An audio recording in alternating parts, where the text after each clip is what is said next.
N'amakuru yongeye kumvikana mu karere ka Nyanza y'umugabo ukurikiranyweho kwica umwana we, yamara kumwica umurambo we akajya kuwuta mu ishyamba ndetse bikavuga ko yamukase umutwe akagerageza no kumutwika. Umugabo ukurikiranyweho kwica umwana we wigaga mu mashuri abanza.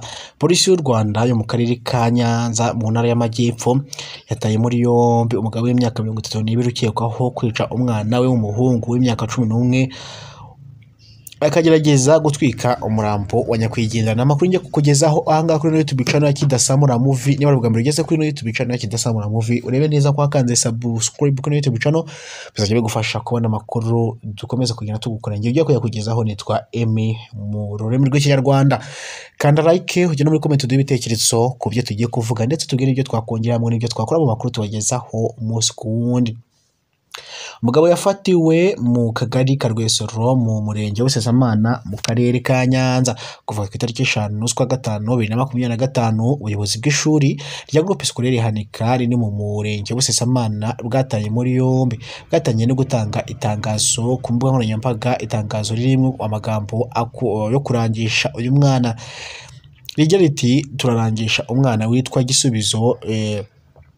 Gisubizo Peter iwabo batuye mu mudugudu wa Mugandamure mu kagari ka Kavumo mu murenge w'Isesamana mu karere ka Nyanza. Uyu mwana afite imyaka 11 akaba yiga mu mwaka wa 3 w'amashuri abanza. Yabuze avuye kwiga nimugoroba, yari yambaye imyenda y'ishuri ndetse na bodaboda zisa ubururu. Umuyobozi wa Groupe Scolaire Hanika Munyaneza Oswald yabwiye itangazamakuru icyayi Kidasamura Movie iri yatangazo ryasohotse ubwo uyu mwana yari amaze iminsi ataza kwiga, maze nyina na nyirakuru bajya kubaza ku ishuri umwana wabo, nyuma bajya gutanga ikirego kuri RIB nayo ibarangira kujya kureba ku buruhukiro bw'ibitaro bya CHUB i Huye.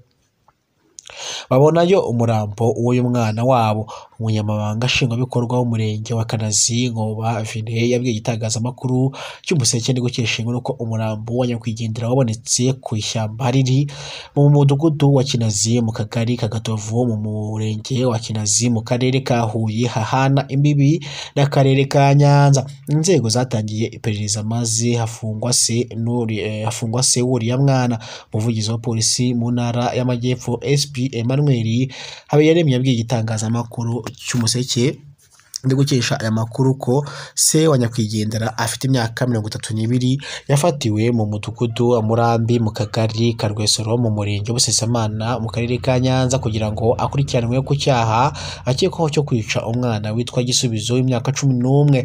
Nta byinshi polisi yarengeshe kuri iki kibazo, gusa umunyamakuru w'Umuseke yageze aho uyu mugabo asanzwe akorera akazi ko kogosha.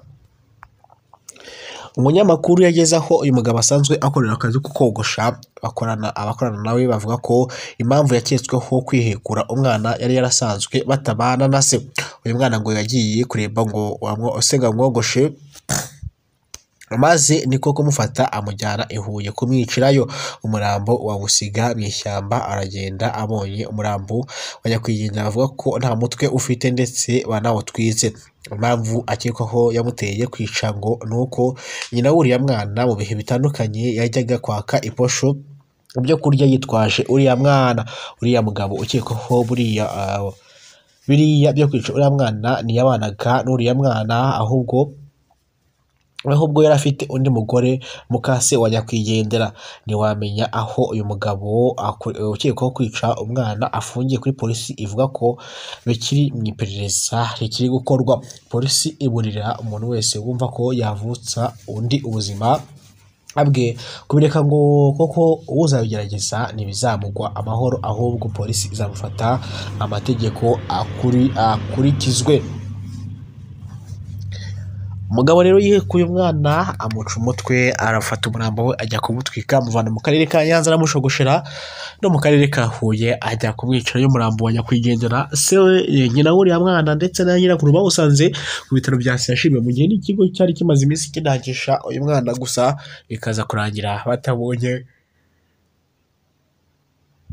batabonye umurambo wa nyakwigendera. Hano nsobikiye ino nkuru rero dusubire n'andi makuru akurikiyeho mu kandi kanya. Imana ibahe ibyo kurya, amafaranga ndetse n'ubuzima buzima.